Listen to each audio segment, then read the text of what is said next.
I'm Amanda, a registered dietitian from Henry Ford Macomb Hospital. The vegetable of the week this week are green beans. Green beans are a source of fiber. Fiber can help us feel full. It can also help us to avoid constipation. It can help to keep our blood sugar levels normal, and it can also help to lower our cholesterol. Today we're going to make a fiber-filled dish called 3-bean salad. To make the 3-bean salad, you will need one 15-ounce can of pinto beans that are drained. You will need 1 cup of fresh, washed, and trimmed green beans.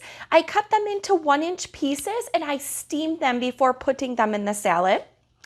You will need 1 15-ounce can of red kidney beans, 1 medium onion that's diced or thinly sliced, a 1/2 cup of chopped bell pepper, and 3/4 cup of a fat-free or low-fat Italian dressing.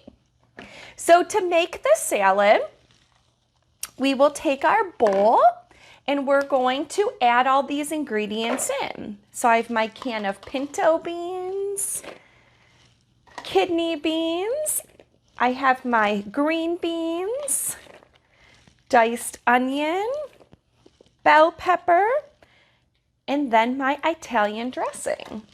So let's give it a stir. So you can see all the different colors. I love the colors of this salad. Reminds me of summertime. You can add any vegetables you would like to this as well. So maybe you have some other fresh or frozen or canned vegetables at home that you would like to use up. They would be perfect in this dish as well. For best flavor, it's best to cover it and put it in the refrigerator for 1 hour before serving, but you could eat it right now just like this. Enjoy! Thank you so much for listening to the Vegetable of the Week, all for you from Henry Ford Macomb Hospital.